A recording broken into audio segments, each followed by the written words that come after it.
memperkenalkan diri kamu. Perkenalkan, nama saya Natasha Dinki.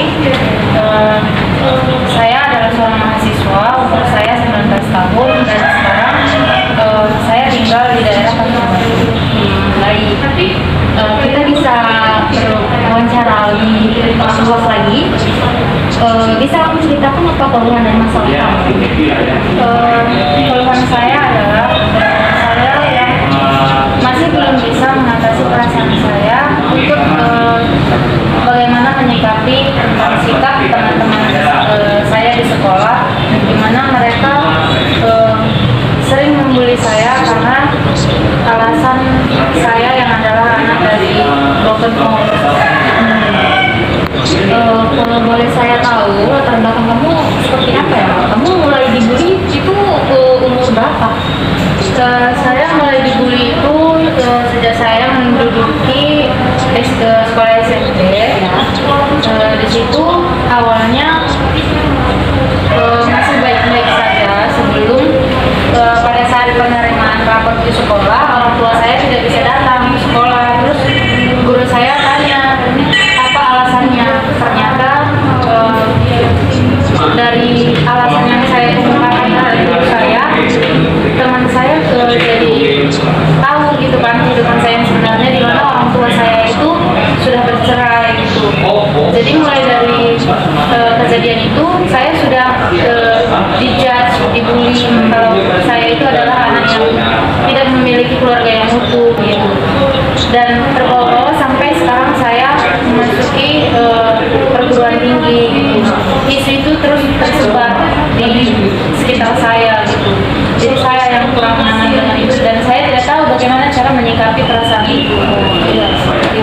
Berarti kamu di sini menghadapi masalah seperti diskriminasi oleh teman-teman kamu karena kamu anak broken home begitu? Iya, seperti itu. Oh, baik.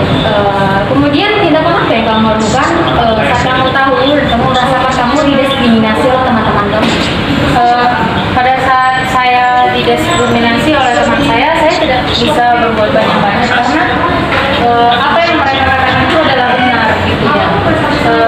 Yang saya belum bisa temukan jawabannya adalah untuk diri saya sendiri gitu. Bagaimana cara saya untuk tidak terlalu membawa hati perkataan mereka gitu. Karena mereka tidak salah sebenarnya gitu. Mereka hanya berkata sesuai fakta gitu. Hanya permasalahannya di saya yang tidak bisa menerima secara baik gitu status saya sekarang gitu. Apakah saat kamu mulai didiskriminasi dan dibully oleh teman-teman kamu, itu apakah ada pihak dari sekolah yang tahu atau wali kelas seperti itu? Mereka ya sesuai dengan hak dan kewajiban mereka tidak bisa mengambil tindakan yang banyak gitu. Karena itu adalah masalah pribadi saya gitu kan. Jadi mereka yang mau memberi arahan pun terbatas gitu karena mereka yang membuli saya itu selalu bisa untuk membenarkan diri mereka sendiri. Setelah kamu merasakan pembulian dan pendiskriminasian, kamu merasakan apa sih dampak negatif pada diri kamu? Dampak negatif untuk diri saya sendiri, saya menjadi kurang menghargai diri saya sendiri gitu. Merasa bahwa tidak ada kebahagiaan yang bisa saya dapatkan gitu. Walau hanya dari teman saya, perhatian kecil itu tidak ada lagi untuk saya gitu. Karena status saya yang seperti itu, yang berbeda dengan mereka gitu. Apalagi dengan keadaan ekonomi yang tidak terlalu mencukupi ya saya merasa bahwa barangkali waktu dan kegiatan saya itu tidak terlalu berharga. Jadi apakah ada pihak-pihak yang mendorong kamu, mensupport kamu gitu karena mereka tahu kalau kamu didiskriminasi karena hal yang seperti itu? Ada beberapa teman, saya mempunyai teman sebenarnya dia dari sepupu saya gitu ya, karena dia yang kurang lebih banyak tahu mengenai cerita tentang kehidupan saya. Barangkali ketika dia ada waktu, ada sedikit kesempatan untuk bertemu dengan saya, dia sedikit memberikan masukan atau kata-kata yang dapat mengembalikan semangat saya atau membuat saya dapat merasa lebih baik. Ini pertanyaan yang mungkin agak sedikit seperti apa ya? Mungkin apakah kamu memiliki rasa benci atau rasa tidak suka kepada teman kamu yang membuli dan ada diskriminasi kamu? Kalau untuk perasaan membenci atau tidak suka, pasti saya sedikit membenci mereka karena